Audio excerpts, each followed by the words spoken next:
What's up, everybody? I'm James. Welcome to Mechanical Mayhem, and welcome to old school, low budget flight style of screen recording because we have some MechWarrior 5 updates. And I say it that way because we have mercenaries and clans with a bit of news. So that's pretty exciting. I'm looking forward to going through it, and I'm also looking forward to what's to come. And I encourage you to share your thoughts in the comment section down below to be part of this conversation. What do you think on these two pieces of news? Definitely let me know. So I'm going to go ahead and turn off this ugly cam so we have all of the screen to see stuff because I do block some stuff as it is. So let's do that and get started. Now, with that said, leave your thoughts in the comment section and consider alpha striking that subscribe button. It's free. It helps combat the algorithm, which helps out micro channels like this, and you can be part of future conversations more easily if you also do the YouTube notification stuff you hear about absolutely everywhere. So give it a consideration, or don't. I'm not your star commander. Or should I say Lance Leader, because this is MechWarrior 5 Mercenaries, right? Shadow of Kerensky. This is a DLC that we all have been waiting for, but it doesn't make it any less cool. We just didn't know if it was ever going to come. So, Mercenaries came out in 2019, and when we knew about DLC support, everybody was waiting for, basically, MechWarrior 2 Mercenaries remade and MechWarrior 5, more or less, and this seems pretty close to that. So, Shadow of Kerensky is the clan invasion, but we're in the other foot, or on the other foot, the boot, the shoe, you get the idea. We are on the Inner Sphere now. So, Shadow of Kerensky is an all-new campaign that's going to be 12 missions, 12 handcrafted story and campaign missions, which will be pretty cool, especially if you consider how things have been thus far. It should be pretty cool to see that here. Now, what's interesting about this is that we're going to be face to face with the clans in this invasion, as I believe Commander Mason, which, as we know about his story, in the vanilla campaign of Mercenaries, left some implications, an open-ended kind of implication on some things. Looks like we're going to get some answers to that all these years later. That was a very drunken sounding sentence there, my bad. But we're going to get some answers to that from all the way from 2019 to now. At least potentially, the way they kind of describe this. As secrets tied to your past, right? It starts off with us being hired by Razzlehag. And I say starts off because I don't know where they're going with this. I don't know if we're going to encounter each of the different clans being a mercenary unit moving around everywhere or not, but it's going to be cool. Now, what's interesting is I have no idea, by the way, where they're going with the campaign timeline-wise in terms of how far into the timeline we're going. Because they are extending the timeline from 3050 to 3057, which is 5 years after the end of the clan invasion. So that's right at the where MechWarrior 2 actually base MechWarrior 2 starts with that war. What that was it called? The Refusal War, I believe. So that's interesting. Which would also push Mercenaries timeline beyond MechWarrior 5 clans, which is interesting. So anyways, with that said, really looking forward to that campaign, and all the sandbox missions post-campaign will be a lot of fun too. Clan, Mech, and Tech. So, we're not getting any new Inner Sphere mechs, we're getting variants. I mean, we are getting the Bull Shark, but we're not getting any other new Inner Sphere mechs, just Inner Sphere variants of mechs we have already. We're getting some Inner Sphere weapons like the SRM Infernos and LRM Hot Loads, and some other stuff there. So, with that being said, we are getting 16 clan Omni-Mechs coming into this game, so that's going to bolster the roster quite a bit for Mercenaries. And they're the greatest hits, more or less. This feels pretty much almost straight out of the 3050 technical readout. And I'm all for it. I'm going to stick with the clan terminologies for things. But we are going to have Inner Sphere designations, so finally the Mad Cat makes its appearance, the Timberwolf, obviously. But, you know, some of these names hold places for people because that's how it was referred to by the Inner Sphere. The Shadow Cat wasn't, but that's like the few of this time period. So Mad Dog becomes Vulture and so on. that'll be cool, but I'm stuck in my ways of calling it by the actual clan designations because I'm a clanner at heart. But of course, we're going to see the Innisphere names, and it's cool to see them anyways. You've been seeing it scrolling in the background as amongst my yammering, but we have different all the different mechs being showcased more or less, uh, but different camo patterns. Like this, I believe, could be Ghost Bear. Could be because they have something that looks like that. I could be wrong though. Um, but one of these, not that one, not that one. That looks cool. Uh, there it is. This is Beta Galaxy Smoke Jaguar, at least how they do it in the video game.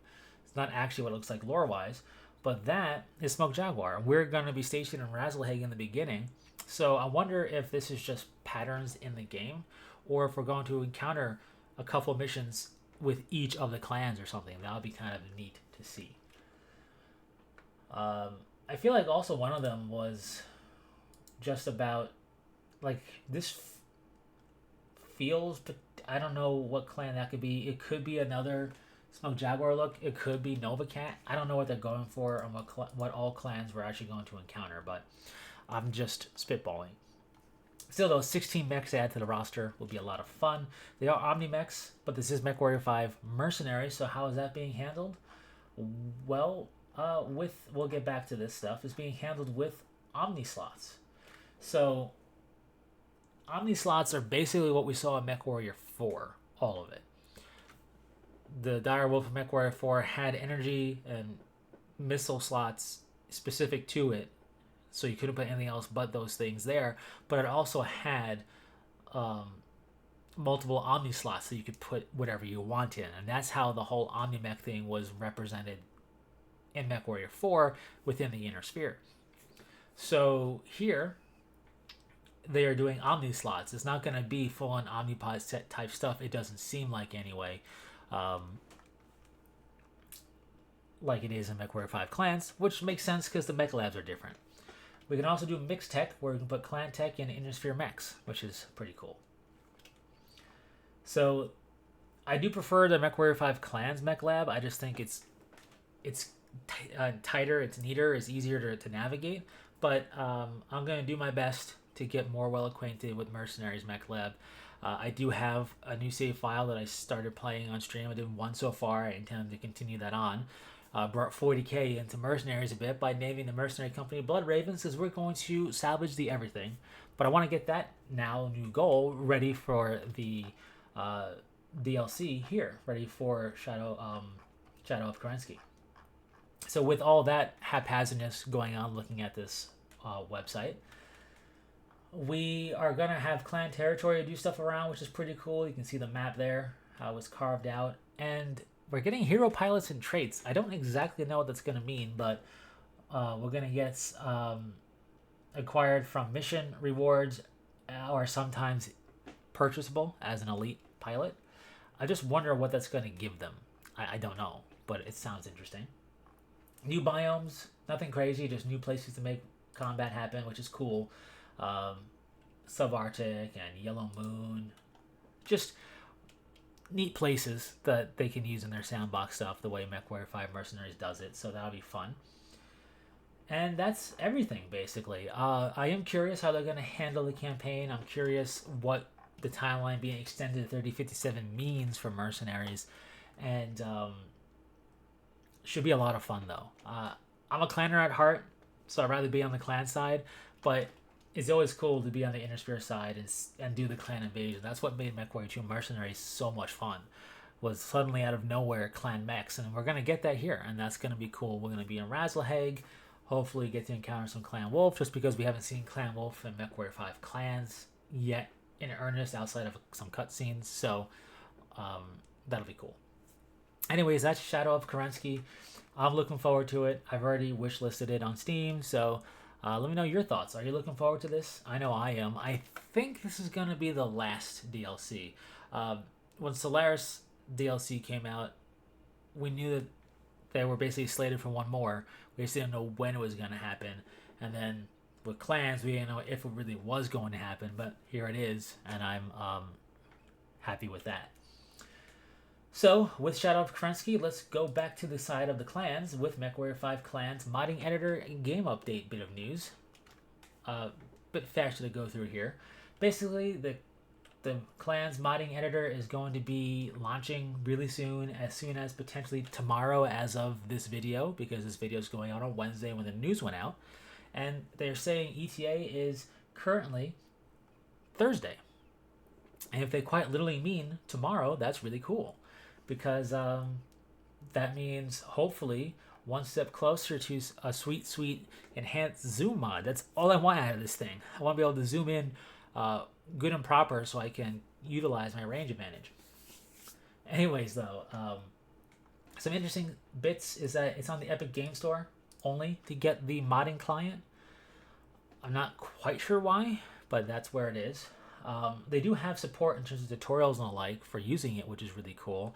I'll definitely be checking those out just out of curiosity. I don't think I'm going to become a modder at all. It just seems beyond my scope of capabilities. But I'm looking forward to hopefully being able to find an enhanced zoom type mod. I'm hoping that's makeable. It seems like it is based on what they're talking about, although I could be mistaken because I don't know how modding works because I'm just a gamer. But I'm hoping that'll be something plausible, and I'm hoping to be able to get that on Steam. I'm wondering how that's going to work.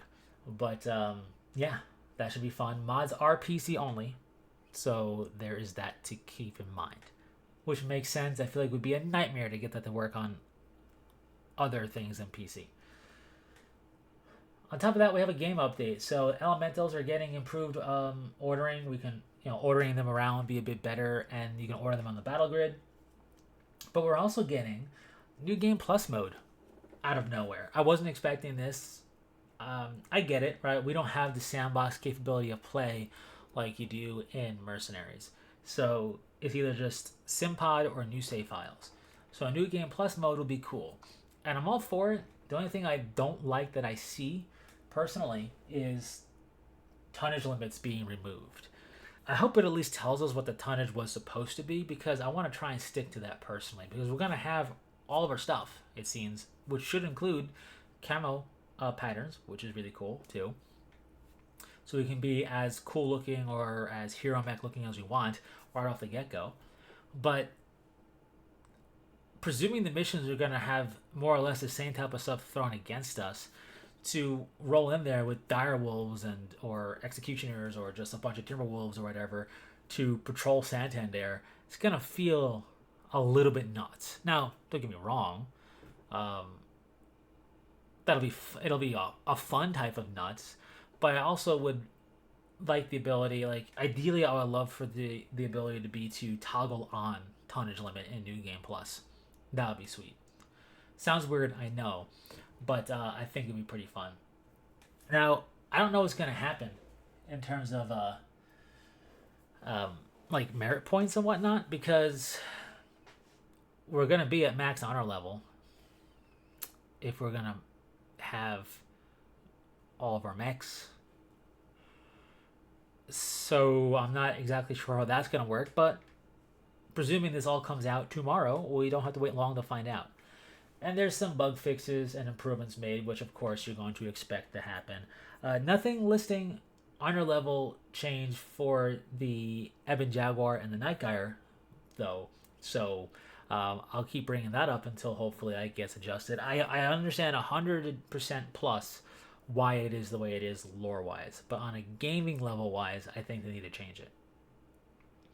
Anyways, that's pretty much it for this little bit of a news for MechWarrior 5 Clans. They had the modding test happening, so I've been pretty curious and just checking up on their news pretty regularly to see when we're going to hear about it going live for everybody. Well, here it is with a little bit of added bonus of New Game Plus mode. I'm all for it. I'm going to give it a try for sure. Definitely have nothing against it. I just would like the ability to drop tonnage limits if we wanted to, because if I have all my stuff, I can have all my cool builds unlocked and ready to go too. So I'll be just fine with the tonnage limits. Anyways, just my thoughts. What do you think? We're looking forward to Shadow of Kerensky. Although, if it is coming out in September like it's supposedly slated to, according to the wish listing, I don't expect too much on the MechWarrior 5 Clans camp. Remember, it's the same company doing both. Um, which makes me wonder what, if anything, will happen for the 1 year anniversary of MechWarrior 5 Clans. We'll see. Anyways, thanks so much for tuning in and stopping by. Hopefully we get more intel on Kerensky, Shadow of Kerensky as it comes, because I'm really curious about this thing, because Mercenaries is a lot of fun too. So thanks so much for stopping by. Share your thoughts, and until next time, take care.